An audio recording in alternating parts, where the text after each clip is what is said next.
다시 이 제목으로 오늘 다섯째 날 여자의 마지막 초청과 경고, 이런 주제로 좀 말씀을 나누겠습니다. 여자의 마지막 초청과 경고.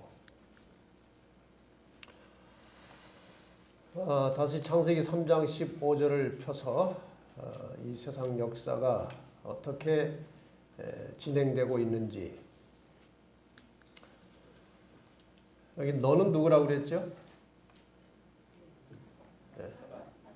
사탄, 뱀, 용, 뭐 이렇게 있습니다. 내가, 하나님께서 이제 사탄에게 하시는 말씀이에요. 그다음에 너의 후손은 사탄의 일을 하는 이 악의 세력들입니다. 이 땅에서 사탄과 사탄의 일을 하는 악의 세력들이, 여자는 누구라고 그랬죠? 여자, 교회를, 또 여자의 후손은 누구라고 그랬죠? 예수 그리스도의 메시아 예수 그리스도. 너와 사탄과 그의 후손, 악의 세력들과 그다음에 예수 그리스도와 교회가 이렇게 싸우는 역사가 이제 진행되고 있어요. 창세기 3장 15절 속에 이 지구의 모든 역사가 다 들어있다고 제가 말씀드렸습니다. 싸우는데 결론은 나와 있습니다. 사탄은 머리를 상하게 될 것이고 여자의 후손 예수 그리스도는 발꿈치를 상하게 될 것이다. 예수님께서는 십자가에 일시적인 상처를 입으시고 부활하시고 승천하셨습니다. 이것이 발꿈치를 상한 사건이에요. 그러나 언젠가 사탄은 머리를 상하게 된다는 것은 완전히 멸망당해서 이 우주에서 없어질 것을 예고하고 있어요. 어제까지 예언을 통해서 나타난 이 선과 악의 싸움의 역사를 꽤 여러 시간 공부를 했습니다. 여자는, 구약의 여자는 이스라엘입니다. 그 다음에 신약의 여자는 예수님께서 하늘로 가신 이후에 이 땅에 만들어진 교회입니다. 교회. 이 여자를 용의 후손들이 격렬하게 핍박을 해왔어요. 그래서 구약의 여자 이스라엘을 최초로 핍박한 세력은 애굽이죠. 애굽. 그 다음에 아수르. 그 다음에 바벨론, 페르시아, 헬라, 로마. 이런 세속의 나라들이, 이 악한 세력들이 이스라엘 민족을 아주 멸절시키기 위해서 끊임없이 공격을 하고 핍박을 했어요. 왜냐하면 여자의 후손이 이스라엘을 통해서 태어날 것이기 때문에 태어나지 못하도록 하기 위해서 그렇게 공격을 하고 핍박을 했지만, 예수님께서는 로마 시대에 유다 지파의 자손, 다윗의 자손으로 베들레헴에 태어나셨습니다. 이 모든 구속의 사명을 마치시고 십자가에 돌아가셨어요. 그 다음에 예수님께서 이제 하늘로 올라가신 이후에 이 땅에 교회가 남겨졌는데, 이 교회를 또 핍박하는 것입니다. 그래서 처음에는 로마 제국이 하나님의 백성들을 무수하게 많이 죽이고 핍박을 했어요. 그런데 로마 제국은 핍박을 하면 할수록 교회와 성도의 수는 더 늘어났습니다. 교회가 더 커져갔어요. 그래서 사탄이 전략을 바꾸어서 교회를 타락시킨 다음에 타락한 교회가 하나님의 신실한 백성들을 박해했는데, 그것이 바로 로마 가톨릭 교회가 하나님의 참 백성들을, 성경대로 사는 백성들을 핍박한 중세 종교 암흑 시대였어요. 이것이 1000년 이상 계속됐습니다. 그러다가 1798년에 교황 비오 6세가 프랑스에 잡혀가서 죽음으로 일단 그 시대가 끝났습니다. 근데 이 말세에 다시 용의 후손이 나타나는데 어제 공부하신 대로 요한계시록 13장에 말세에 또 한 번 이 교황의 권세가 등장을 해서 이제 온 세계를 하나로 연합시키고 있으면서 결국 마지막에 있을 하나님의 참 백성들을 공격할 것인데, 그 마지막에 있게 될 하나님의 참 백성들이 계시록 12장 17절에 보면은 남은 자손이라고 되어 있습니다. 용이 여자에게 분노하여 돌아가서 그 여자의 남은 자손, 이 하나님의 교회 역사를 통해서 마지막까지 하나님께 신실한 자손들, 그들이 누군가 하면 하나님의 계명을 지키며 예수의 증거를 가진 자들로 더불어 싸우려고 바다 모래 위에 섰더라, 이렇게 되어 있습니다. 이것은 선악의 마지막 싸움이에요.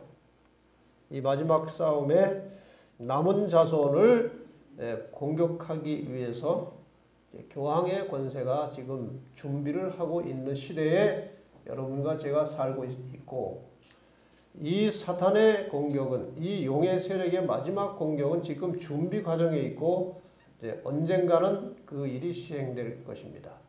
어떻게 할 것인지, 어떤 전략으로 할 것인지 어제 우리가 계시록 13장을 통해서 공부를 다 마쳤습니다. 예수님의 십자가를 중심으로 볼 때에 그 이전에는 여자 이스라엘과 여자의 후손 예수를 공격했고, 용의 후손들이, 그 다음에 그 이후에는 이 땅의 여자 교회를 공격하는 그런 이제 역사가 지금까지 진행됐다. 이렇게 대략적인 윤곽을 지금 복습해서 말씀을 드렸습니다. 계시록 12장은 우리가 내일 이제 공부를 자세하게 할 것입니다. 계시록 12장 속에 과거와 현재와 미래 역사가 다 들어있기 때문에 내일 전체적으로 복습을 하면서 12장을 할 것인데, 그 계시록 12장 17절에 아까 보신 그 여자의 남은 자손이 이제 용에게 공격을 당할 것인데, 더불어 싸우려고 바다 모래 위에 섰더라, 이 말씀이 마친 다음에 바로 나오는 말씀이 내가 보니 바다에서 한 짐승이 나왔다, 이렇게 되어 있어요.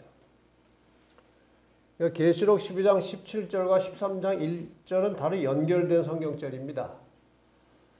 그러니까 용이 여자에게 분노하여 돌아가서 그 여자의 남은 자손, 하나님의 계명에 충실한 자들과 더불어 싸우려고 바다 모래 위에 섰는데, 사단은 자기가 직접 싸우지 않고 이 땅의 악의 세력들을 이용한다고 그랬죠. 그래서 사단이 이용하는 그 용의 후손이 바로 바다에서 나오는 한 짐승이에요. 용이 싸우려고 섰죠. 남은 자손이 있어요. 공격하려고 누구를 끌어들이는 겁니까? 바다에서 한 짐승을 끌어들였어요. 어제 그 공부를 한 것입니다. 이렇게 해서 그 바다에서 올라온 짐승을 어제 공부를 해본 결과, 그것이 바로 교황의 권세였고, 그 다음에 그 교황의 권세를 돕기 위해서 보조 세력이지만 교황이 하고자 하는 모든 일을 실제로 실현시킬 두 번째 짐승이 땅에서 올라가는데, 이것이 새끼양같이 두 뿔을 달린 짐승 미국이었습니다. 그래서 교황권과 미국이 결국 하나가 돼서 온 세계를 이제 통합하게 될 것이고, 여기에 들어오지 않는 이 교황권과 미국의 세력에 굴복하지 않는 하나님의 참 백성들을 마지막에 공격하게 될 것이다. 이것이 예언의 핵심이에요. 어제 공부하신 대로 두 짐승이 다 용과 관련이 있습니다. 첫째 짐승은 용이 그 자기 능력과 보좌와 권세를 주었다고 되어 있고, 두 번째 짐승은 양처럼 생겼는데 말은 용처럼 하더라. 그래서 이 두 가지가 다 용의 후손들이라는 사실을 어제 우리가 확인하고 공부를 했습니다. 이제 이렇게 정리할 수 있습니다. 교회와 예수, 선과 세상과 사탄, 악이 싸우죠. 싸우는데 어제는 이 마지막 싸움의 악의 세력의 주체가 무엇인지를 공부한 것이죠. 교황권과 미국이 힘을 모아서 짐승의 우상을 만들고 짐승의 표를 받게 하고 짐승의 표를 받지 않으면 매매를 못하게 하고 핍박하는 이런 내용들을 어제 상세하게 공부를 했습니다. 오늘은 계시록 14장에 그 하나님의 마지막에 참 백성들을 상징하는 숫자가 계시록 7장과 14장에 14만 4천인으로 나옵니다. 14만 4천인이 이 세상을 향해서 마지막 초청임과 동시에 경고하는 기별이 오늘 공부하실 세천세의 기별이에요. 이 세천세의 기별에서는 하나님의 인을 맞아야 된다고 말씀하십니다. 하나님의 인을 맞는 사람이 구원을 받게 될 것이다. 이렇게 가르치고 있습니다. 하나님께서는 이 악의 세력이 하나님의 백성들을 공격하고 하나님을 대적하는 데 대해서 무한히 참고 기다리다가 이 악의 도가 차면 하나님께서 심판을 하십니다. 하나님께서 이 악의 세력에 대해서 심판을 하셨던 가장 대표적인 사례가 노아 홍수예요. 온 세상이 너무나 깊은 죄악에 빠지게 되었을 때 하나님께서는 홍수를 통해서 세상을 심판하셨는데 그 일을 집행하시기 전에 반드시 경고를 하십니다. 노아를 통해서 하나님께서 그 당시 세상을 경고하셨어요. 앞으로 120년 후에 하나님께서 이 땅을 물로 쓸어버릴 것이다. 노아가 그 오랜 세월 동안 하나님께 받은 기별을 그 당시 죄인들에게 전했어요. 방주를 지을 테니까 그리로 들어오라고 그랬어요. 그게 기별이에요. 그게 경고의 기별이에요. 들어온 사람은 살았고 안 들어온 사람은 물로 다 멸망당했습니다. 마지막 때에 똑같습니다. 지금 이 세상에 죄악이 가득 찼어요. 어느 정도인가? 남자끼리 결혼하고 여자끼리 결혼하는 것입니다. 이건 하나님의 노를 극도로 격동시키는 것입니다. 있을 수가 없는 일이에요. 하나님께서 세워놓으신 자연의 질서를 파괴하고 하나님을 대적하고 거스리는 거예요.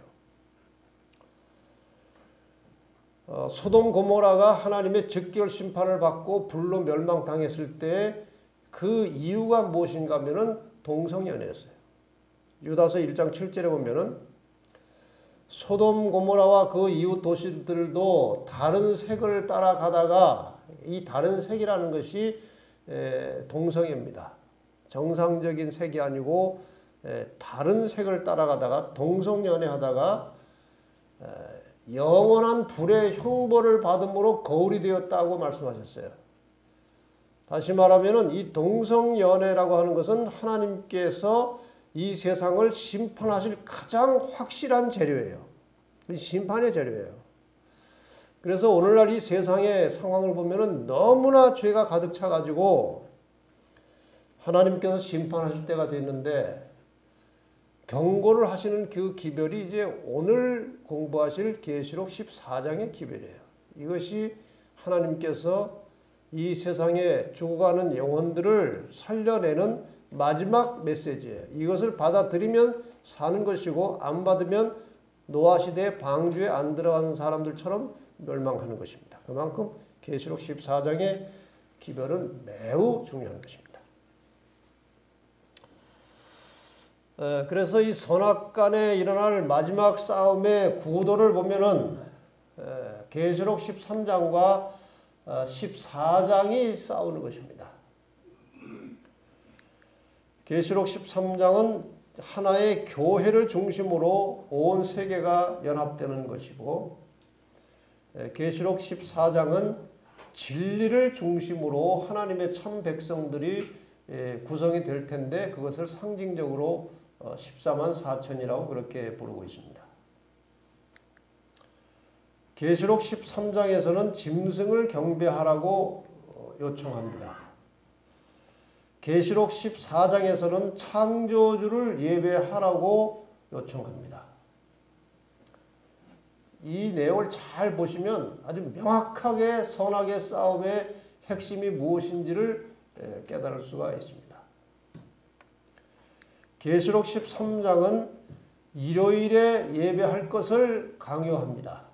그러나 계시록 14장은 안식일에 예배하도록 요청을 하고 있습니다. 계시록 13장은 짐승의 표를 받아야 된다고 말하지만 계시록 14장은 하나님의 인을 받아야 된다고 말합니다. 계시록 13장은 인간의 전통에 기초한 종교고 계시록 14장은 하나님의 계명에 충실한 신앙입니다. 이렇게 해서 선악의 싸움이 마지막에 갈라지는 장면이 계시록 13과 14에 나오는데 오늘 계시록 14장을 공부하는 것이죠. 계시록 14장 1절에 보면은 또 내가 보니 어린 양이 시온산에 섰고 그와 함께 14만 4천이 섰는데 그 이마에 어린 양의 이름과 그 아버지의 이름을 쓴 것이 있도다. 사도 요한이 계시를 볼 당시에는 이 마지막 때에 하나님의 백성들이 구원받아서 하늘에 올라간 것은 아직 일어난 사건이 아니에요. 미래 사건인데 사도 요한이 계시를 보면서 미래에 이 구원받은 성도들이 하늘에 있는 장면을 미리 본 것입니다. 왜냐하면 이 마지막 시대에 진리를 중심으로 끝까지 하나님 편에 서서 진리를 지키고 하나님의 계명을 순종할 사람들은 아주 격렬한 핍박을 받을 것이기 때문에 그런 핍박을 잘 견디고 이기도록 미리 그들이 구원받아서 하늘에 가 있는 모습을 보여준 것이 아닌가 이렇게 우리가 해석할 수가 있습니다. 14만 4천이 도대체 무엇이냐 이거예요. 이 14만 4천이라고 하는 말은 계시록 7장에 먼저 나와 있습니다. 여기 보면은 이런 말씀이 나옵니다. 이후에 내가 네 천사가 땅 네 모퉁이에 선 것을 보니 땅의 사방에 바람을 붙잡아 바람으로 하여금 땅에나 바다에나 각종 나무에 불지 못하게 하더라.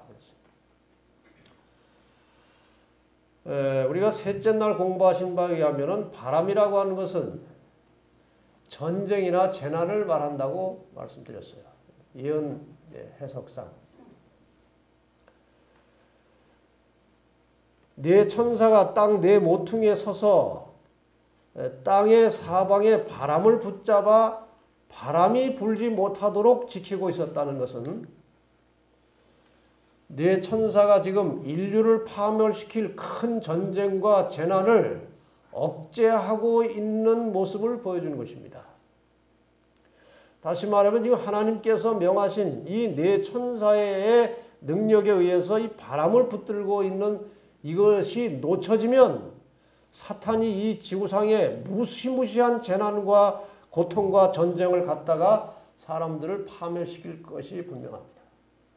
그런데 그것이 일어나지 못하도록 억제하고 있는 하나님의 능력이 역사하고 있음을 보여주신 말씀이에요.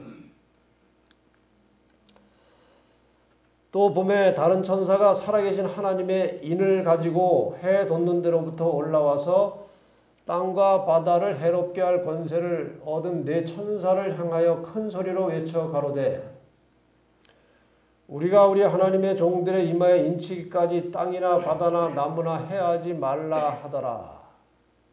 여러분 이제 상상을 하시면 돼요. 네 천사가 땅에 바람을 붙잡고 재난과 전쟁이 일어나지 않도록 억제하고 있는데 이걸 언제까지 할 것이냐 이거예요. 그때 한 천사가 다시 나타나서 하나님의 인을 가지고 나타나서 우리 하나님의 종들의 이마에 인치기까지 그 바람을 놓지 말고 붙들고 있으라 그거예요. 그러니까 이 큰 전쟁이나 재난을 억제하는 기간은 어떤 기간이냐? 이 땅에서 구원받을 하나님의 종들의 이마에 인이 쳐지고 구원받는 성도들이 확정되는 기간이 바로 이 재난이 억제되는 기간이에요. 다시 말하면은 이 땅에서 구원받을 하나님의 백성들이 확정이 되면 이 전쟁이나 재난이 일시에 몰아닥칠 수 있다는 것입니다.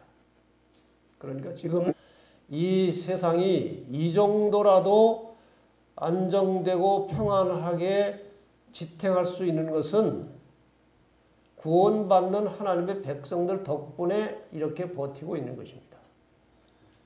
이것이 끝나면, 하나님께서 구원하는 사역이 끝나면 세상에 상상할 수 없는 재난과 전쟁이 일어날 것을 이 성경절을 가르쳐주고 있는 겁니다. 그러면은 인맞은 사의 수를 들으니 여기서 이제 하나님의 인치기까지 기다리라고 해놓고 인맞는 사람의 수가 여기 나와요. 인맞은 자의 수를 들으니 이스라엘 자손의 각 지파 중에서 인맞은 자들이 14만 4천이니 유다 지파 중에서 인맞은 자가 1만 2천이요 루벤 지파 중에 1만 2천이요. 이래서 이스라엘 12지파로부터 각각 12,000씩 인을 맞아서 12 곱하기 12,000 하니까 14만 4천이 계산돼서 나온 것입니다. 자, 그러면 14만 4천이라고 하는 숫자가 실제 수이냐 상징적인 수이냐. 어떤 사람들은 이것을 실제 수라고 합니다. 또 어떤 교단에서는 이것들 실제 수라고 해서 자기 교단을 통해서 지금 14만 4천이 만들어지고 있으니 빨리 자기 교단으로 들어와서 14만 4천에 참여해라. 이렇게 사람들을 미혹하는 교단들도 몇 개 있어요. 자기 교회를 통해서 14만 4천이 찬다는 것입니다. 이것이 실제 수인지 상징 수인지. 우선 숫자가 나온 근거는 각 지파, 유다 지파, 루벤 지파, 갓 지파로부터 12,000씩 해서 14만 4천이 나왔습니다. 그럼 숫자가 실제 수라면 지파도 실제 지파라야 맞아요. 근데 그것이 실제 지파일 수가 없습니다. 왜냐하면 이스라엘의 12지파의 의미는 이미 다 끝났습니다. 예수님께서 십자가에 돌아가신 이후에 이스라엘의 하나님의 참 백성, 선택된 백성이라고 하는 이스라엘의 의미는 예수님께서 십자가에 돌아가신 이후에 특별히 스데반이 서기 34년에 돌에 맞아 죽은 이후로 복음이 이방으로 전파돼 나가면서 이스라엘의 의미는 끝났습니다. 그렇기 때문에 이 지구 역사의 마지막에 형성될 14만 4천은 이스라엘의 지파에서만 나올 수가 없어요. 그러므로 이 갓 지파, 루벤 지파, 또 유다 지파 이것이 다 실제 지파가 아니고 상징이라면 12,000도 상징입니다. 그렇게 해석하는 거예요. 우리 교단의 대총회 성서연구원에서 나온 결론은 이미 다 이렇게 명확하게 기록이 되어 있습니다. 단죄 요한계시록 연구 6권 262페이지에 12는 12지파에 기초한 고대 이스라엘의 수이다. 그것은 또한 12사도들 위해 세워진 교회 수이다. 따라서 14만 4천이라는 수는 그 수가 구성하고 있는 완전성에 비추어서 하나님의 교회 연합과 완전성 그리고 완성을 상징하는 것으로 이해되어야 한다. 실제 수가 아니고 상징적인 수라는 것입니다.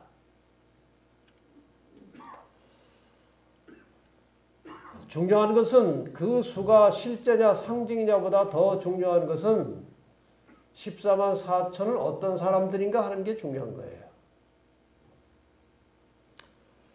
대략 연구된 것들을 종합해서 정리하면 이런 것입니다. 14만 4천은 구원이 확정되어서 하나님의 인을 받은 자들이다.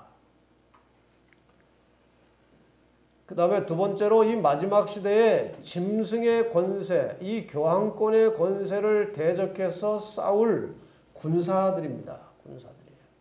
하나님의 군대. 세 번째로 그들은 군인이기 때문에 목숨을 걸고 하나님께 충성을 다하는 사람들이에요. 네 번째로 그들은 진리의 마지막 증인들입니다. 끝까지 하나님의 계명에 충실하여 이 세상에 대해서 하나님의 진리를 증거하는 증인들이에요. 그 다음에 이 사람들이 온 세상을 향해서 노아가 노아 시대에 온 세상을 향해서 방주로 들어오라고 하는 경고의 기별을 외친 것처럼 이 사람들이 온 세상을 향해서 마지막 경고를 외치는 사람들이고 특히 계시록 14장의 세 천사의 기별을 전하는 사람들이다. 그 경고의 기별은 방금 말씀드린 대로 계시록 14장의 세 천사의 기별을 전하는 사람들입니다. 더 나아가서 그들은 그렇게 기별을 전하고 또 핍박을 받고 이 마지막 사역에 종사하다가 마침내 살아서 예수의 재림을 맞이하게 될 것이라. 이것이 전반적인 14만 4천인에 대한 설명들입니다. 그런데 이 사람들이 인을 맞은 사람들이라고 그랬습니다. 인을 맞은 사람들이 14만 4천인데 인이라는 게 뭐냐 이거예요. 인이라는 것은 우리가 보통 도장을 말합니다. 도장. 어떤 소유물을 표시할 때 도장을 찍죠. 그 다음에 이 도장은 뭔가 보증을 하든지 약속을 할 때 이제 사용하는 도구죠. 이 도장이 찍히면 도장을 찍은 사람의 명예와 신뢰가 거기 걸려 있는 것이고 또 더 나가서 이 왕들의 도장은 신분을 표시하는 것이기도 합니다. 그럼 과연 하나님의 인, 하나님의 도장이 무엇이냐? 도장은 영어로 하면은 뭔지 혹시 아십니까? 도장을 영어로 쓰면은 사인이에요, 사인. 요새 우리나라 은행에서도 그전에는 도장을 꼭 찍다가 요즘 뭐 합니까? 도장 대신 사인을 해요. 하나님께서 이것이 내 사인이라고 한 말씀이 여러 곳에 나와요. 사인이. 출애굽기 31장 13절에 보면 너는 이스라엘 자손에게 고하여 이르기를 너희는 나의 안식일을 지키라. 이는 나와 너희 사이에 너희 대대의 표징이니. 안식일을 지키는 것이 나와 너희 사이의 표징이니. 이 표징이라고 된 말이 영어 성경에서는 사인이라고 되어 있습니다. 사인이다. 안식일이 나와 너희 사이의 사인이다. 이렇게 말씀하셨어요. 에스겔 20장 12절에도 나는 그들을 거룩하게 하는 여호와인 줄 알게 하려 하여 내가 내 안식일을 주어 그들과 나 사이에 표징을, 사인을 삼았다. 에스겔 20장 20절에도 같은 말씀이 다시 나옵니다. 안식일이 사인이다. 어제 우리가 계시록 13장을 공부할 때 이 짐승의 표를 연구해 보니까 짐승의 표, 짐승의 권위를 상징하는 가장 대표적인 표시는 하나님의 계명을 고쳐서 안식일을 일요일로 바꿔 놓은 것이 짐승의 권위를 상징하는 대표적인 표시인 것을 우리가 여러 문서를 통해서 배웠습니다. 그건 짐승의 표라고 배웠고, 상대적으로 여기 지금 나온 하나님의 인이라고 하는 것은 안식일, 하나님의 계명에 명시된 안식일을 가리키는 것이 명백하게 나와 있어요. 이러므로 인자는 안식일에도 주인이라고 말하는 것은 인자가 안식일의 주인이기 때문에 주인의 허락 없이 절대로 안식일을 바꿔서는 안 된다는 것이고, 그 주인이 사인해 놓은 것이라 이거예요. 안식일이라는 것이. 안식일이라고 하는 것은 창조와 함께 시작됐습니다. 첫째 날 빛을 만드시고, 둘째 날 궁창을 만드시고, 셋째 날 바다와 식물을 만드시고, 넷째 날 해달별을 만드시고, 다섯째 날 물고기와 새를 만드시고, 여섯째 날 각종 짐승과 마지막에 사람을 창조하신 다음에 일곱째 날 쉬심으로 한 주일이 7날의 주기가 만들어졌어요. 그런데 신비하게도 창조 때에 만들어진 일주일 7일 제도가 지금까지 쓰여지고 있다는 것입니다. 여러분, 우연이 아니에요. 잘 생각해 보세요. 하루나 한 달이나 1년은 태양과 달과 지구의 자전과 공전에 관련된 시간이기 때문에 절대 불변이에요. 자연의 법칙이, 자연의 시간이기 때문에 그건 고칠 수 없어요. 그러나 일주일 7일은 거기에 상관없는 날이기 때문에 5일로 해도 괜찮고 10일로 해도 괜찮아요. 일주일은. 실제로 프랑스 혁명 당시에, 프랑스 혁명이 1789년에 일어났습니다. 프랑스 혁명 당시에 교회 문 다 닫고 성경 다 불태우고 성경에 나온 것들 다 없애는 과정 속에서 7일 제도도 성경에서 나왔으니까 이거 버리자. 그래서 10일로 해서 9일 일하고 하루 쉬고 하는 일을 실제로 했어요. 얼마 안 가서 사람들이 다 쓰러졌어요. 힘들어가지고. 9일 일하고 하루 쉬니까 다 쓰러지는 거예요. 다시 원상태로 6일 일하고 하루 쉬는 제도로 돌아와서 지금까지 아무도 거기에 손을 못 대고 있습니다. 이것은 우연이 아니에요. 제7일 안식일을 하나님께서 창조시에 제정하셨고 그 7일을 영원토록 하나님께서 지키도록 하시기 위해서 일주일 7일 묶음을 하나님이 지금까지 붙드시고 유지하고 계시는 것입니다. 우연이 아니에요. 왜 사람들이 달력에 일주일 7일을 여전히 쓰고 있느냐? 그건 하나님의 섭리 가운데 들어있는 것입니다. 왕의 도장에는 특별히 3가지가 들어가야 왕의 도장이라고 되어 있어요. 3가지 요소는 무엇이냐? 통치하는 영역이에요. 그 다음에 통치자의 직위, 그 다음에 통치자의 이름이 들어가야 왕의 도장입니다. 대한민국 대통령 아무개, 저 중에 하나라도 빠지면 왕의 도장이 아닙니다. 3가지가 다 있어야 돼요. 그러면 지금까지 안식일이 하나님의 인이라 하나님의 도장이라고 말씀을 드렸는데 이것이 과연 이 하나님의 도장, 왕의 도장으로 갖춰야 될 요소들을 다 가지고 있느냐?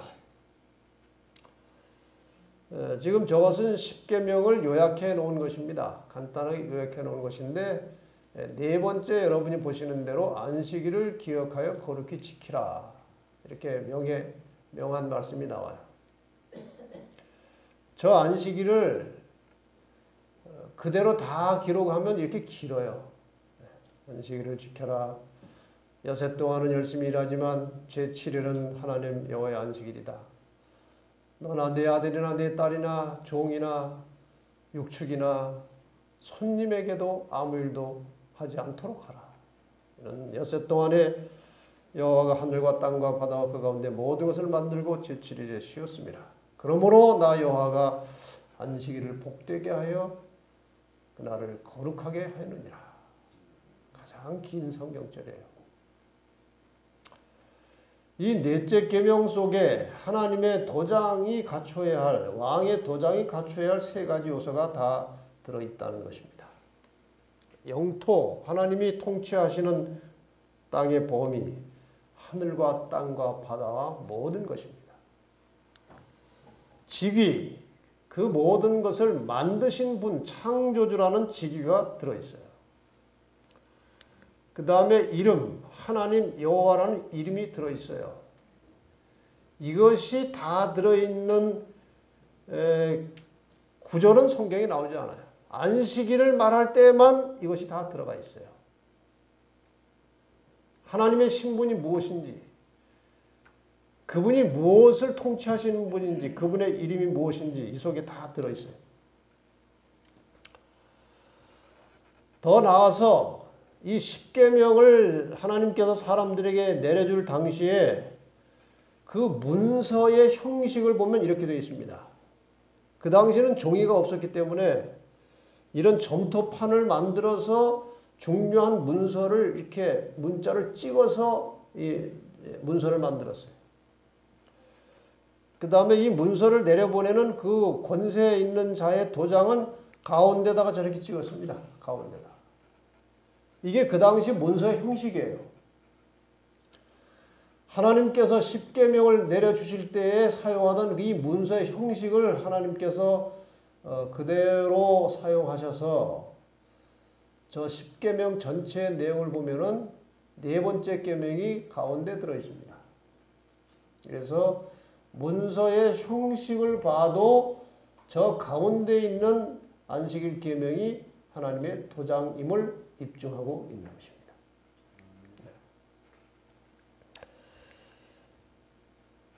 안식일을 중심으로 위에 3개의 계명이 있고 아래에 6개의 계명이 있어요. 위에 3개의 계명은 다른 잡신들도 요청할 수 있는 계명이에요. 아래 6계명은 인간의 도덕적 사회에서도 요청하는 법이에요. 법. 그런데 저 10계명이 하나님의 법으로서의 권위를 가지는 것은 저 안식일을 기억하여 거룩히 지키라고 하는 저 중간의 계명이 위에 3계명과 아래 6계명을 붙들고 있어서 하나님의 도장이 거기 찍혀 있기 때문에 이 10계명 전체가 하나님의 계명으로서의 권세를 갖는 것입니다. 그래서 저 4번째 계명이 빠져나오면은 아무 힘이 없는 글씨에 불과해요. 그러나 넷째 계명이 저기에 중간에 찍혀 있으므로 앞뒤의 모든 계명이 하나님의 말씀의 계명이라고 하는 사실을 권위 있게 증거하고 있는 것입니다. 그만큼 안식일은 중요한 거예요. 그래서 사단이 이것을 자꾸 지우려고 하는 거예요. 하나님과 인간 사이에 사인으로 주신 이 안식일을 사탄은 자꾸 지워서 없애가지고 사람들에게 안식일을 지키지 못하게 하는 전략을 쓰고 있는 거예요. 14만 4천인의 특징이 무엇인지에 대해서 잠깐 보겠습니다. 이 사람들은 그 입에 거짓말이 없고 흠이 없는 자라고 되어 있어요. 계시록 14장에 보면 이 사람들의 특징이 여러 가지가 나와요. 근데 다 지금 설명할 시간이 없기 때문에 제가 중요한 것 하나만 지금 설명을 하려고 하는 겁니다. 이 14만 4천은 거짓말을 하지 않는다고 그랬어요. 거짓말. 여러분, 죄 중에 종류가 여러 가지 많아요. 뭐 살인죄도 있고 간음죄도 있고 도적질도 있고 뭐 사기도 있고 여러 가지 죄목이 많은데 왜 이 거짓말이라고 하는 것을 강조해서 이 사람들은 거짓말 안 한다고 했느냐 이거예요. 여러분, 거짓말 안 하신 분 계십니까? 거짓말 한 번도 안 한 분 계세요? 그렇다면 그것이 거짓말이에요. 전화가 왔는데 보니까 이거 받으면 안 될 전화예요. 아이한테 야, 그 엄마 없다고 그래. 없다. 그거 다 거짓말이거든요. 근데 이 거짓말은 그런 거짓말이 아니에요. 사도 요한이 계시록에 거짓말이라고 썼는데 여기 외에도 거짓말이라는 말이 몇 차례 나와요. 근데 사도 요한이 기록한 다른 성경, 요한복음과 요한 1서, 2서, 3서에도 보면은 거짓말이 나오는데 사도 요한이 거짓말이라고 할 때는 이런 의미로 쓴 것입니다. 요한일서 2장 4절. 저를 아노라 하고 하나님을 안다고 하면서도 그의 계명을 지키지 아니하는 자는 거짓말한다. 계명을 지키지 않는 자를 거짓말한다고 그랬어요. 다시 말하면은 14만 4천이 거짓말을 하지 않는다는 것은 그들은 하나님의 계명에 충실한 사람들이라는 뜻이에요. 그 14만 4천이. 그래서 하나님의 인을 맞는다는 것이 무엇이냐? 토요일 안식일에 교회 가는 것이 하나님의 인 맞는 것이냐? 그게 다는 아니에요. 자, 종합적으로 정리해 드린 것을 보겠습니다. 하나님의 인을 맞는다는 것은 예수를 믿음으로 구원받은 하나님의 백성이 된 것입니다. 1차적으로. 예수를 믿음으로. 그 다음에 하나님 나라의 백성이 되기 위해서가 아니고 하나님 나라의 백성이 되었기 때문에 하나님 나라에 속한 백성으로서 하나님의 법을 존중하여서 즐거운 마음으로 지키는 사람들이에요. 특히 하나님께서 자기 백성과의 표징으로 주신 안식일을 준수함으로 창조주 하나님을 경배하는 것입니다. 우리가 하나님을 예배하는 이유는 그분이 우리의 창조주이시기 때문에 예배하는 거예요. 그러므로 창조주 하나님을 예배하고 경배하는 가장 정당한 시간은 창조의 기념일 제7일 안식일입니다. 이게 매우 중요한 거예요. 성경 어디에도 안식일이 변경되었거나 폐했다는 말 없고 어제 그제 공부하신 대로 다니엘 7장에 보면 이 로마 교회의 권세를 가지고 안식일을 바꿔놓고 십계명을 다 바꿔놨다는 것을 여러분이 다 공부하셨어요. 더 나아가서 하나님의 품성의 사본이라고 할 수 있는 계명을 준수하는 삶을 통해서 하나님의 품성을 드러내는 사람들이 하나님의 임맞은 사람들. 사랑이라는 것입니다.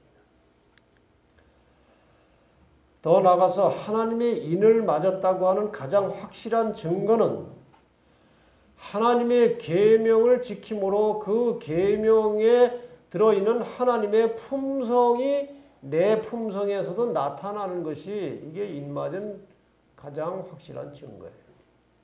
품성의 변화예요. 이 14만 4천이 전하는 마지막 경고의 기별에 대하여 계시록 14장 6절부터 13절까지 나옵니다. 12절까지. 그전에 한번 말씀드린 대로 하나님께서는 자기의 비밀을 자기 하시는 모든 일을 선지자들에게 다 보이고 하신다고 그랬어요. 미리 가르쳐 주신다고 그랬어요. 사람이 멸망당하는 원인은 하나님께서 미리 말씀하신 예언, 경고의 기별을 순종하지 않을 때 멸망당하는 것입니다. 순종하면 사는 거예요. 그러므로 이 마지막 시대에 주신 계시록 14장의 기별을 믿고 받아들이고 순종하면 사는 것이고 그것을 거절하면 죽는 것이 이 마지막 시대의 하나님의 심판의 재료예요. 지구 종말 시대에 살아남는 길은 새 천사의 기별을 바르게 깨닫고 이해하고 믿고 지키는 것입니다. 이게 무엇이냐? 첫째 천사가 이렇게 외칩니다. 하나님을 두려워하며 그에게 영광을 돌리라. 이유는 그런 말이에요. 그의 심판하실 시간이 이르렀으니. 이렇게 해도 되겠죠? 그분의 심판하실 시간이 이르렀으니 하나님을 두려워하며 그에게 영광을 돌리라. 이 말이에요. 심판은 곧 예수의 재림을 가리키는 것입니다. 하나님의 심판의 끝은 예수의 재림이에요. 재림이 임박했다는 그런 기별이에요. 하나님께서 이 마지막 시대에 심판을 하시는 이유는 이런 것입니다. 마태복음 13장 47절로 50절에 예수님께서 이런 비유를 통해서 심판이 있을 것을 예고하셨어요. 어부가 이제 바다에다가 그물을 치고 고기를 잡아서 끌고 육지로 나왔습니다. 그 그물에 고기가 가득 찼어요. 앉아가지고 좋은 것은 그릇에 담고 못된 것은 버렸어요. 세상 끝에도 이러하리라. 천사들이 와서 의인 중에서 악인을 갈라내어 풀무불에 던져 넣으리라 그랬어요. 그러니까 하나님을 믿는다고 공언하는 사람들 중에 알곡과 가라지를 갈라내는 일을 하는 것이 심판이에요. 그런데 심판과 함께 그리스도께서 재림하실 것인데 어떻게 하는 것이 심판을 앞두고 하나님을 두려워하고 영광을 돌리는 것이냐. 그 방법이 나와 있어요. 하늘과 땅과 바다와 물들의 근원을 만드신 이를 경배하라. 퀴즈를 내겠습니다. 하늘과 땅과 바다와 물들의 근원을 만드신 이를 세자로 하면 뭡니까? 네. 여호와 하나님 하나님 창조주. 하늘과 땅과 바다와 근원을 만드신 이 창조주예요. 창조주를 경배하라 하면 돼요. 똑같은 말입니다. 왜 이렇게 길게 표현했는지 아십니까? 창조주를 경배하라고 하면은 어떻게 하는 것인지 잘 몰라요. 그래서 하늘과 땅과 바다와 물들의 근원을 만드신 분을 경배하는 방법이 넷째 계명 속에 들어있어요. 보이지 않습니까? 넷째 계명 속에 하늘과 땅과 바다와 그 가운데 모든 것을 만들었다는 똑같은 말이 이 속에 들어있어요. 그러니까 창조주를 예배하라고 하는 말이나 안식일을 지키라고 하는 말이나 하늘과 땅과 바다와 그 가운데 그늘 모든 것을 만든 분을 예배하라는 말이나 똑같은 말이에요. 창조주를 경배하라.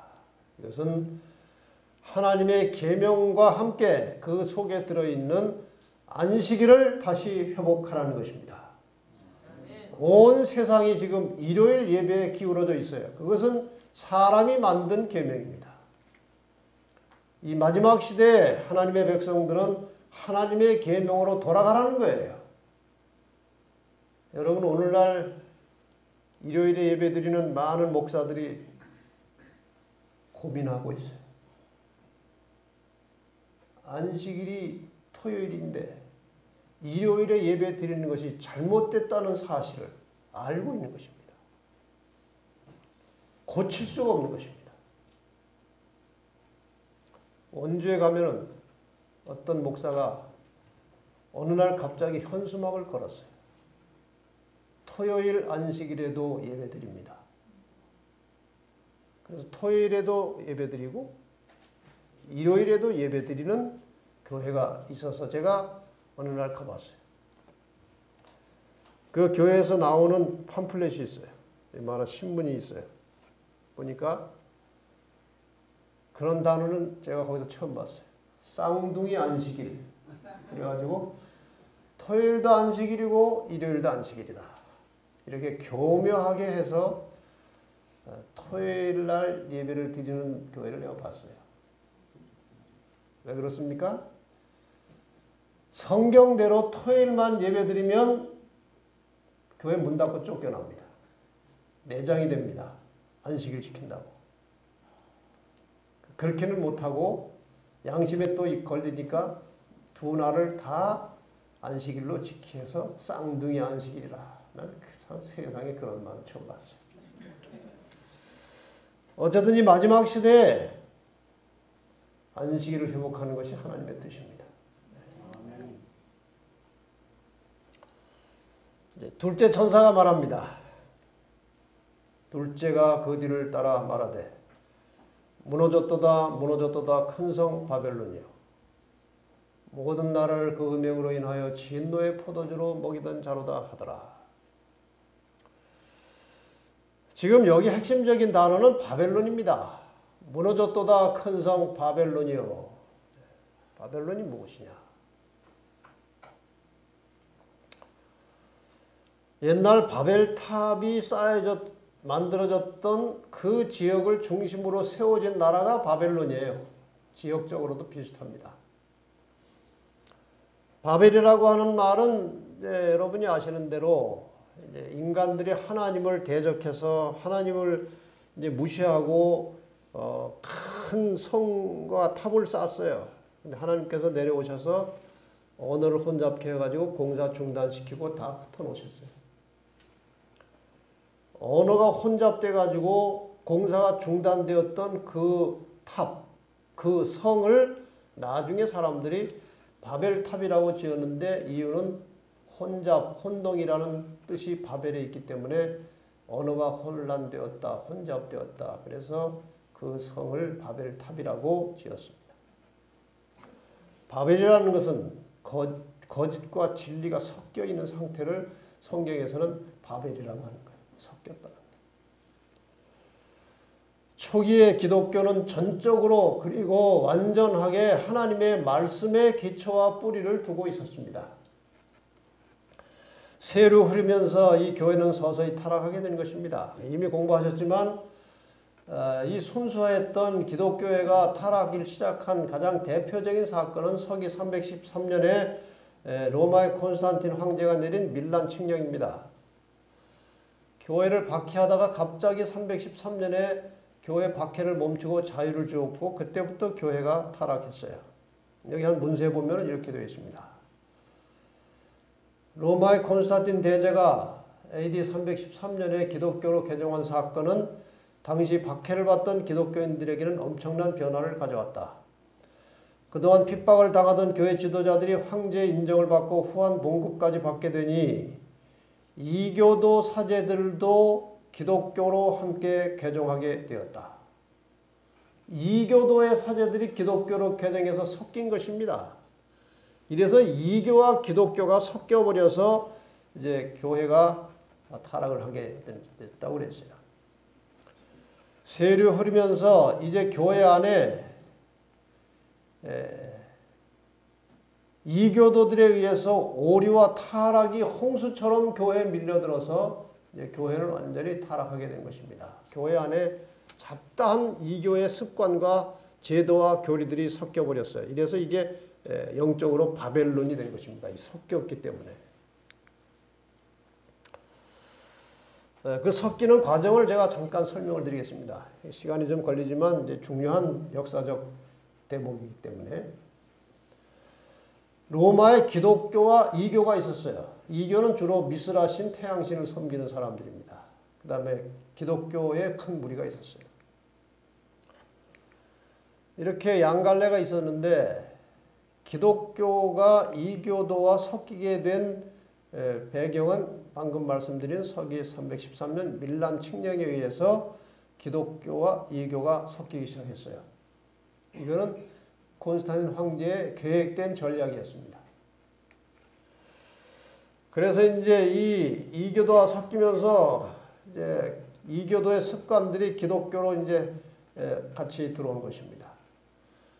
부활절 행사는 원래 이교도들이 태양신을 중심으로 하던 거창한 행사였어요. 이것이 이제 예수 부활로 둔갑을 해서 들어왔어요. 태양신 섬기던 사람들이 예배드리던 일요일 예배가 다시 교회로 들어왔습니다. 썬데이는 원래 태양신 섬기는 사람들의 예배일이었어요. 이게 교회로 들어왔어요. 로마 교회 감독이 이교도의 승원장까지 겸직하게 됐어요. 이것은 있을 수가 없는 일입니다. 교회 감독이 이교도 감독을 겸직했다는 것입니다. 590년에 드디어 교회에 힘이 많이 생겼을 때 교황의 칭호를 쓰게 됐고 800년에서는 마리아에게 기도를 시작했어요. 원래 이교도는 꼭 여신이 딸려 있습니다. 여신. 그래서 그 신과 여신 사이의 관계가 매우 복잡해요. 아주 부도덕하고. 그래서 이교를 섬기는 신당에 가면은 그런 창녀들이 머물러 있어서 아주 혼탁하고 복잡합니다. 왜냐하면 신이 남신과 여신이 있어서 그런 거예요. 그래서 이 타락한 교회도 여신을 하나 만들 필요가 생긴 겁니다. 그래서 마리아를 신으로 이제 변경해서 섬기기 시작한 것이 오늘날 마리아를 숭배하는 가톨릭의 교리가 됐어요. 1184년에 종교재판소를 설치해서 교회 말을 안 들으면 재판에서 다 죽였습니다. 1190년에는 종이 쪽지를 만들어서 이 종이를 사야 죄 용서받는다. 그래서 이제 장사를 했습니다. 1229년에는 성경을 아예 보지 못하도록 금지를 시켰어요. 그리고 1439년에는 영혼불멸설을 가지고 교리를 하나 만들었는데 연옥설입니다. 죽은 자가 천당에 갈 정도는 아니고 지옥에 갈 정도도 아니면 중간쯤 가 있다가 가족이나 친척들이 이렇게 보속, 죄를 대신 보충해서 속죄하면 천당으로 간다. 이래서 또 돈을 많이 벌어서 관계된 건물 하나가 성베드로 성당입니다. 1876년에는 교황은 오류가 없다. 그가 말하면 다 진리다. 이런 것까지 했어요. 화채설, 고해성사, 염주, 묵주 이런 것들이 다 이교에서 온 것들이에요. 이것이 이제 근간이 돼서 천주교가 만들어진 것입니다. 1517년에 종교개혁이 있어서 다시 성경대로 돌아가자고 하는 표를 가지고 개신교회가 만들어졌습니다. 그래서 원래는 기독교였는데 여기에서 기독교가 타락해가면서 천주교가 갈려져 나가고 그 다음에 성경대로 바르게 신앙하자고는 개신교가 해서 이렇게 나눠진 것입니다. 기독교는 개신교와 천주교로 나눠졌고 이 두 교를 합쳐서 기독교라고 하는 거예요. 자, 이제 그림으로 보시면 영혼불멸 사상, 일요일 예배, 마리아 숭배, 교황 무료설, 부활절, 면죄부, 화채설, 연옥설, 영세, 세례, 고해성사 이런 성경에 없는 여러 가지 잡다한 교리들이 교회에 들어오게 됐어요. 그래서 영적 바벨론이 된 것입니다. 이런 것들이 섞여서. 성경보다 교회 전통이 상위법이 된 것입니다. 성경보다 교회가 정하면 그것이 더 우선이 됐어요. 이것이 바로 바벨론이 된 겁니다. 바벨론. 말씀과 믿음은 죽고 의식과 형식만 남은 배도한 교회의 모습이 저런 것입니다. 진리로 사람을 이끄는 것이 아니고 건물의 화려함과 웅장함과 아주 멋있게 만들어진 의식을 가지고 사람의 마음을 끌어가는 변질된 교회가 된 것입니다. 예수님의 방법이 아니죠. 그래서 종교개혁자들은 교황과 가톨릭을 적그리스도요 바벨론이라고 규정했습니다. 그래서 이제 성경 중심으로 개신교 시대가 열렸습니다. 말틴 루터가 지난번에 보신 대로 이 타락한 이 교회를 가리켜서 바벨론이라고 분명하게 말을 했습니다. 그래서 이교의 잡다한 교리와 의식들이 함께 섞여져 버린 로마 교회가 1차 영적 바벨론이 되었습니다. 자, 이러한 잘못된 이교로부터 섞여 들어온 이런 교리들을 성경 중심으로 믿음으로 구원받는다. 교회가 구원 주는 것이 아니다. 오직 성경이 모든 진리를 판가름하는 기준이다. 이게 루터의 정신입니다. 종교개혁자 루터의 정신이에요. 이렇게 해서 성경에 없는 것들을 고쳤어요. 마리아 숭배도 빼고 화채설도 버리고 교황 무리설도 없애고 연옥설, 면죄부, 고해성사 다 없앴는데 이렇게 개혁을 하다가 중단이 됐습니다. 종교개혁자들의 뒤를 이은 그 후계자들은 더 이상 개혁을 하려고 하지 않았어요. 개혁이 도중에 중단되고 개혁해야 될 많은 것들이 그냥 남아있는 채 개신교 세계가 점점 커지고 단단해지고 세력이 확장된 것입니다. 이런 것들은 다 고쳐야 될 것들이에요. 성경대로 가야 되는 것들입니다. 그러나 여전히 붙들고 있어요. 개신교회가 성경 중심의 순수한 기독교가 되려면 비성경적인 모든 교리를 포기해야 합니다. 그래야 성경 중심의 교회가 되는 거예요. 그러다 보니 개혁을 해야 되는데 개혁을 안 하고 그냥 섞여 있는 것을 가지고 있다 보니 역시 개신교회도 말씀과 믿음은 죽고 의식과 형식만 남은 현대 개신교의 모습은 건축 양식만 다를 뿐이지 그 건물의 웅장함과 그 거대함은 옛날의 암흑시대의 성당과 같이 변질되어 버린 것입니다. 이것이 오늘날 교회의 모습이에요. 그래서 계시록 18장에는 이 바벨론에 관련된 기별이 확대돼서 나옵니다. 무너졌도다 무너졌도다 큰 성 바벨론이요. 18장 4절에 보면은 또 내가 들으니 하늘로서 다른 음성이 나서 가로되 내 백성아 바벨론에 남아있는 내 백성아 거기서 나와 그의 죄에 참여하지 말고 그의 받을 재앙들을 받지 말라. 하나님께서는 이 마지막 시대에 새 천사의 기별을 통해서 주시는 말씀 중에 하나는 바벨론에 있는 내 백성은 거기서 나오라는 것입니다. 이것이 새 천사의 기별의 매우 중요한 대목이에요.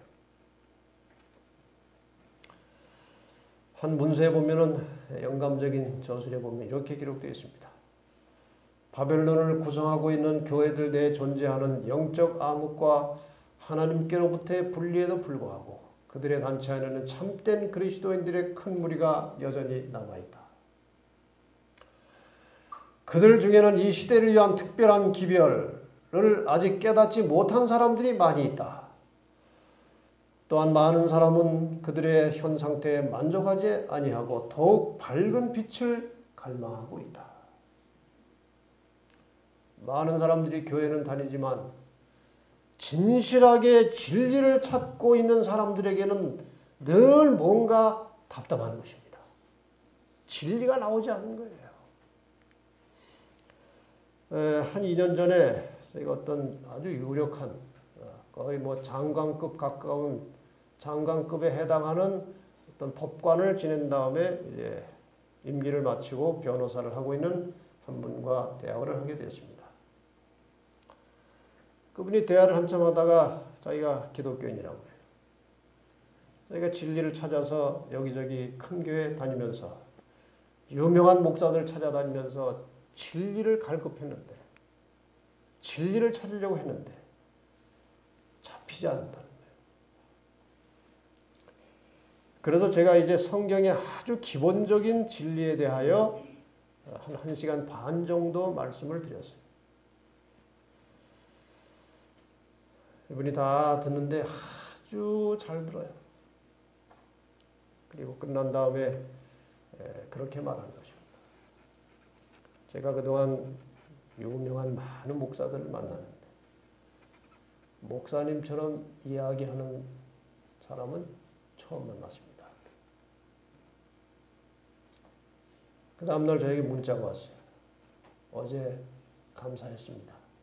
제 마음속에 안개가 다 사라진 것 같은 그런 감동이 있었습니다. 저는 아주 평범한 이야기를 하는 것입니다. 그렇다고 제가 뭐 완전하다는 것은 아니지만 적어도 양심적으로 성경에 맞는 것은 받아들이고 성경에 맞지 않는 것은 버려야 하는 그런 정신을 우리가 가지고 있어야 되는 것입니다. 그 정신으로 살라는 거예요. 내가 믿는 신앙이 성경에 있느냐 이거예요. 내가 지금 하는 이 영적 생활, 이 신앙의 습관이 성경에 맞느냐 안 맞느냐 그거를 가려야 되는 거예요. 그런 사람들이 많이 있어요. 한 장로교인한테 제가 전화를 받았어요. 미국에서 전도회 하고 있는데 전화가 온 거예요.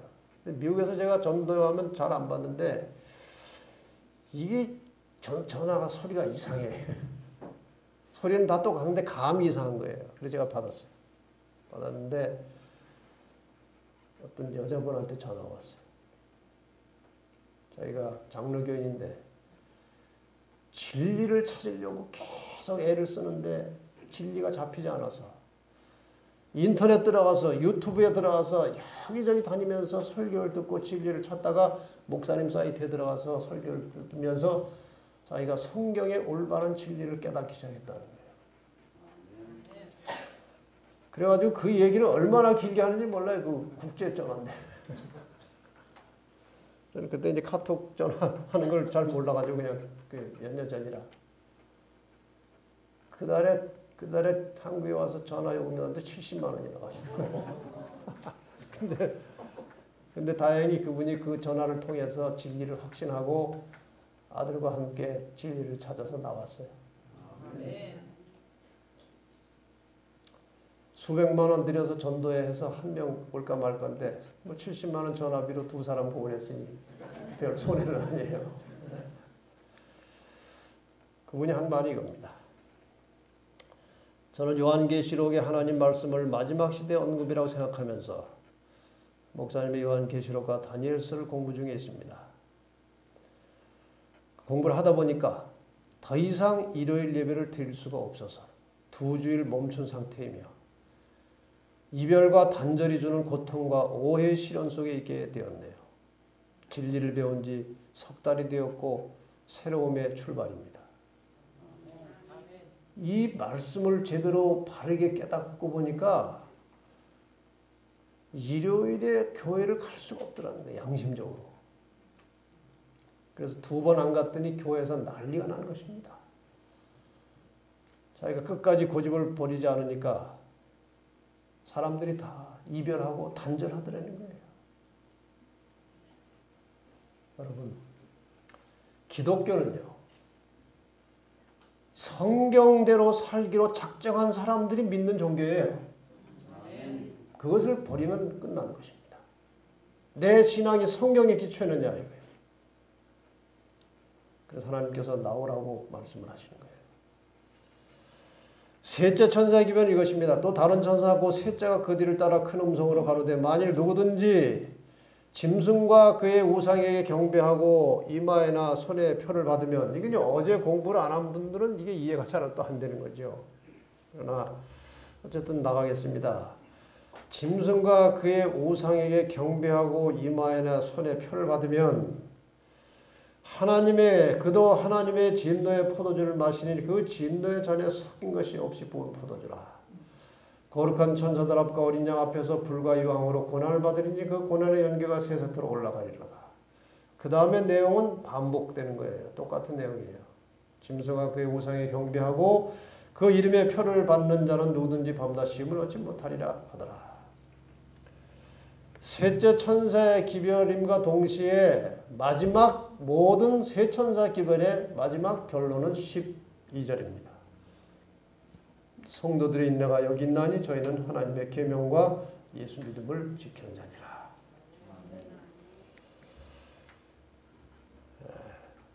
짐승에게 경배한다는 것은 일요일 강제 휴업법에 어제 공부하신 내용이죠. 교황의 일요일 강제 휴업법에 굴복하여 교황의 권세에 굴복하면 그런 뜻입니다. 하나님의 권위보다 교황권의 권위를 더 두려워하여 거기에 굴복하면 짐승의 표를 받게 된다는 것입니다. 목숨을 걸고 하나님 법대로 뜻대로 살려고 하는 기별이에요. 여자가 보내는 마지막 초대장 세 천사의 기별을 요약하면 이것입니다. 그동안 제가 설명한 거 복잡하죠? 다 잊어버려도 괜찮아요. 잊어버리지 말라고 해도 다 잊어버릴 겁니다. 요약해서 드리는 이것은 잊어버리지 마세요. 첫째 천사의 기별은 심판이 가까웠다는 것은 재림이 가까웠다는 것이고, 창조주를 예배하라는 것은 안식일을 회복하라는 것입니다. 그러므로 제7일 안식일 예수 재림교회라고 하는 이름은 교파 이름이 아니고 첫째 천사 기별의 메시지의 내용이에요. 그렇지 않습니까? 메시지예요. 기별입니다. 두 번째 천사의 기별은 이것입니다. 첫째 천사의 기별을 거절하면, 안 받으면 바벨론이 되는 것이고, 바벨론은 무너진다는 것이고, 그러므로 바벨론에서 나오라는 것입니다. 셋째 천사의 기별은 바벨론에서 나오라고 하는 기별을 듣고도 나오지 않으면 그 속에서 결국 짐승의 표를 받게 될 것이고, 짐승의 표를 받은 자는 영원히 멸망한다는 것이 셋째 천사의 기별이에요. 이 모든 것을 종합해서 성도들은 하나님의 계명과 예수 믿음을 지키는 자들이라고 마지막 결론을 내린 것입니다. 이것이 세 천사의 기별이에요. 이것이 여자가 온 세상을 향해서 외치는 마지막 경고의 기별입니다. 그리고 초청하는 기별입니다. 하나님께로 돌아오는 것입니다. 아까 말씀드린 대로 사람이 멸망당하는 원인은 미리 말씀하신 예언의 초청과 경고를 무시하면 망하는 것입니다.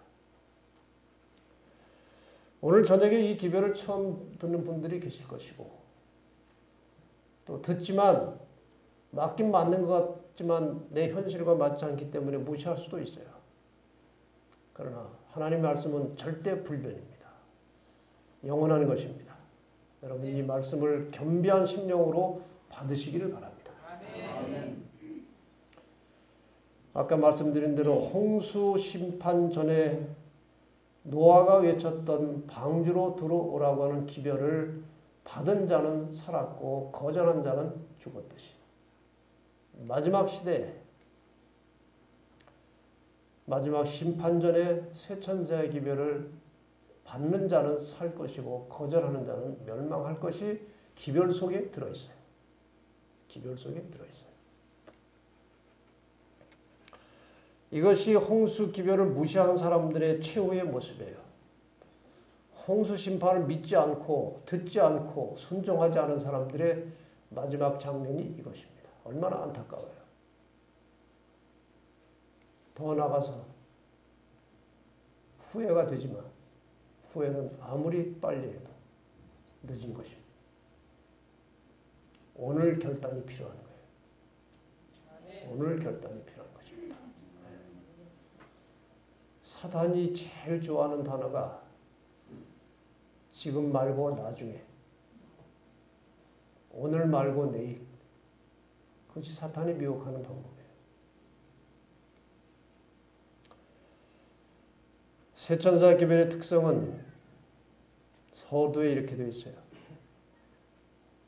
또 보니 다른 천사가 공중에 날아가는데 땅에 거하는 자들 곧 여러 나라와 족속과 방언과 백성에게 전할 영원한 복음을 가졌더라.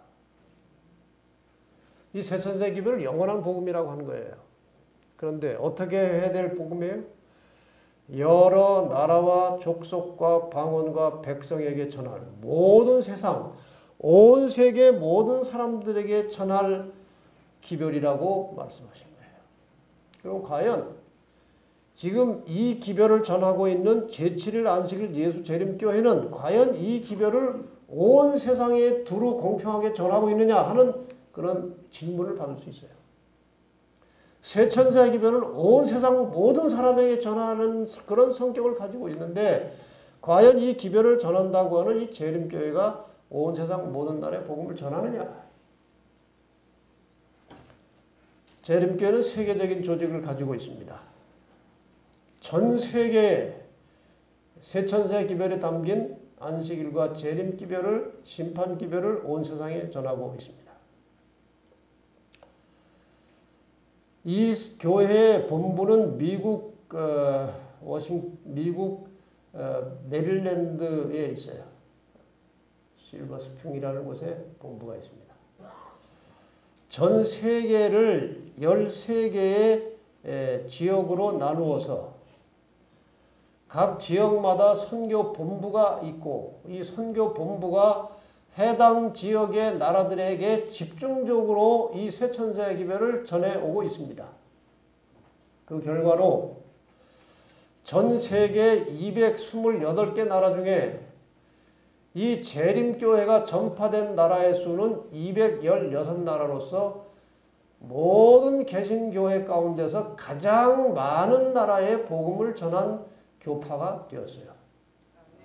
어떤 교파도 200나라 넘는 교파는 없고 혹시 있더라도 각각의 나라에 있을 뿐이지 세계적으로 움직이지는 않습니다.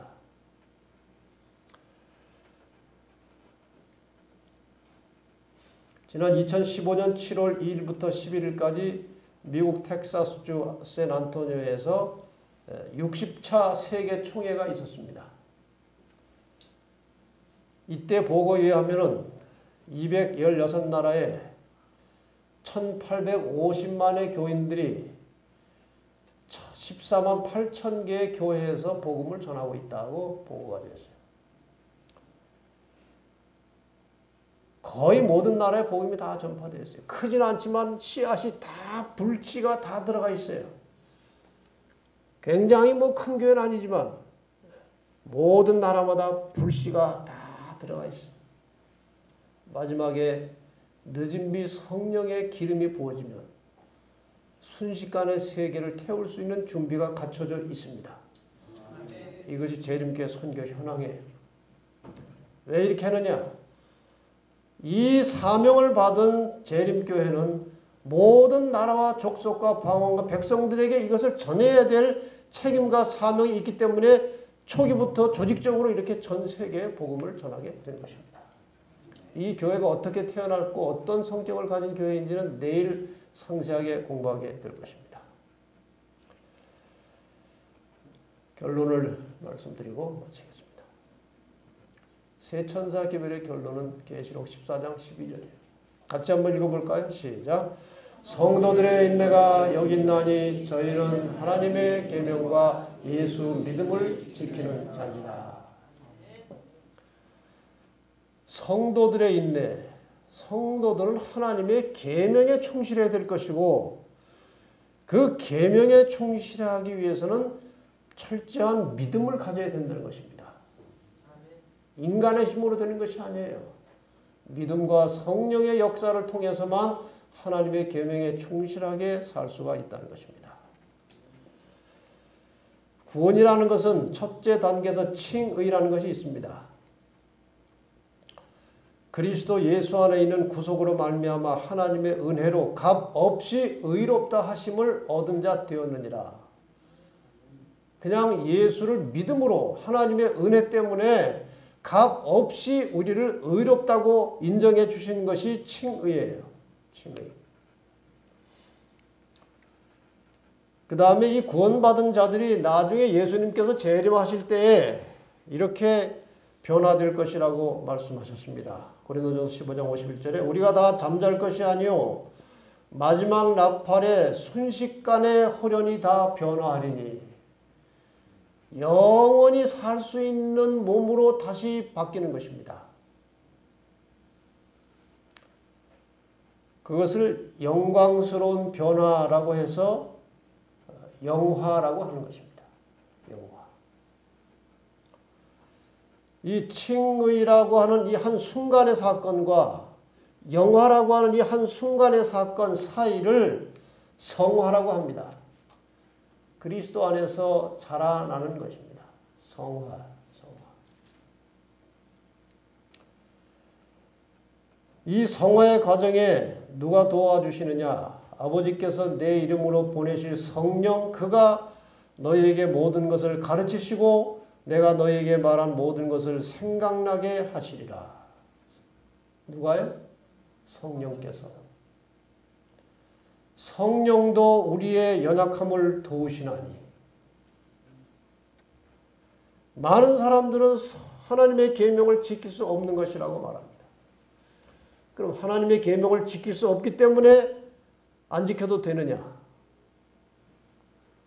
살인해도 되고 간음해도 되고 도둑질해도 됩니까? 안 되죠. 우리의 인간의 힘으로 계명을 지키는 것은 불가능합니다. 우리가 하나님 말씀에 순종하는 것은 전적으로 성령의 역사로 일어나는 것입니다. 우리가 하나님의 계명을 잘 지키지 않는다, 못 지킨다고 핑계대는 것은 기도하지 않는다는 것이고 성령의 도움을 빌리지 않는다는 것이에요. 우리가 정말 마음의 간절한 심령으로 하나님의 말씀에 순종하고자 하는 그런 마음을 가지고 하나님의 말씀에 순종할 수 있는 능력을 달라고 간절히 기도하면 하나님의 말씀에 순종함으로 우리의 품성이 나날이 조금씩 변화되어서 예수를 닮아가야 살아있는 그리스도인이라는 증거예요. 예수 믿을 때나 20년 후나 똑같이 있다면 그것은 죽은 것입니다. 그 믿음의 씨앗이 죽은 거예요. 우리가 마음속에 받아들인 믿음의 씨앗이 살아있다면 거기에 생명력이 있다면 예수를 믿는 기간이 길어지면 길어질수록 우리의 모습이 하나님의 계명의 본질인 그분의 사랑의 품성을 닮아가야 정상입니다. 제가 어느 날 한 교회 안식일에 설교를 하러 조그만 교회 갔어요. 근데 그 교회 안식일 학교 시간에 장로님이 교과를 이렇게 가르치고 있었어요. 근데 갑자기 장로님이 저한테 질문하는 거예요. 그때 제가 연합회장 이제 하고 있을 때인데, 연합회장님 질문하겠습니다. 여기 장로님들, 집사님들, 목사들한테 갑자기 질문하지 마세요. 그 대답하면 정상이고 못할 수도 있는데 또 망신이에요. 그러니까 질문 있으면 개별적으로 하세요. 근데 이분은 저한테 지금 연합회장이라고 하는 이름을 걸고 질문한 거예요. 제가 대답 못하면 한국교회 망신이에요. 목사님, 우리가 예수님처럼 살 수 있어요? 살 수 없어요? 이게 질문이에요. 여러분, 이 질문은 이렇게도 걸리고 저렇게도 걸려요. 그 순간에 하나님께서 지혜를 주셨어요. 예수님처럼, 예수님만큼 기도하면 예수님처럼 살 수 있습니다. 더 이상 질문이 없어요. 여러분, 예수님께서 이 땅에 인성을 가지고 사시면서 하나님의 말씀에 순종하는 삶을 살기 위해서 신성을 사용하면 안 됩니다. 인성으로서 날마다 아침에 간절하고 정말 열정적인 기도를 하나님께 드려서 하루에 필요한 성령의 능력을 받아서 하루를 사셨다고 되어 있어요. 여러분, 예수님에 대해서 기록을 보면 전부 다 성령으로 다 나와요. 방언하는 게 성령 받은 증거가 아니에요. 간절한 심령으로 성령의 능력을 구해서 하나님 말씀에 순종하는 삶을 통해서 변화되어가는 예수를 닮아가는 모습이 나타날 때 그것이 성령 받은 증거예요. 그것이 필요한 것입니다. 성령 받았다고 방언 한참 한 다음에 나가서 친구들하고 싸운다. 그건 뭐 아무 소용없는 거예요. 성령 받은 증거는 하나님의 말씀에 즐거운 마음으로 순종하는 마음이 생기는 것입니다. 그리고 그 순종함을 통해서 우리의 모델이신 예수 그리스도를 닮아가는 것입니다. 이것이 성령 받은 증거예요. 그래서 성도의 인내가 여기 있나니 저희는 하나님의 계명과 예수 믿음을 지키는 자니라. 이것은 성도들은 믿음과 성령의 능력을 통해서 계명에 순종함으로 변화되어가는 삶을 산다는 것이 결론이에요. 그런 사람이 하나님의 백성이에요. 여러분의 삶에 성령 충만한 역사가 있게 되기를 바랍니다. 인간이 가르치는 대로 살지 말고 성경이 가르치는 대로 사시기를 바랍니다. 그래서 우리의 모든 삶이 하나님의 말씀에 점점 가까이 일치되어가는 영적인 경건한 삶이 되시기를 바라면서 말씀을 마치겠습니다. 시간이 많이 돼서 기도하고 마치겠습니다. 하나님 아버지 은혜를 감사합니다. 오늘 이 저녁에 다시 이 마지막 시대에 우리 인생들에게 가장 필요한 메시지를 깨닫게 해주셔서 감사합니다. 순종하는 믿음을 저희들에게 주시옵소서. 계명에 순종하는 것이 무엇인지 깨닫게 하여 주시고 순종함으로 계명에 나타난 하나님의 품성을 닮아가는 경건한 성도들이 되게 하여 주시옵소서. 저희는 심히 연약한 존재들입니다. 속절없는 죄인들입니다. 주님이 함께 하시지 아니하면 아무것도 할 수 없는 연약한 죄인임을 깨닫게 하시고 삶의 순간순간마다 기도와 말씀과 성령의 역사를 통해서 주님을 의지하게 하시고 그 의지하는 믿음을 통해서 날마다 영적으로 성숙하고 성장하여 자라나는 성도들이 되게 하여 주시옵소서. 예수 그리스도의 이름으로 간절히 기도합니다.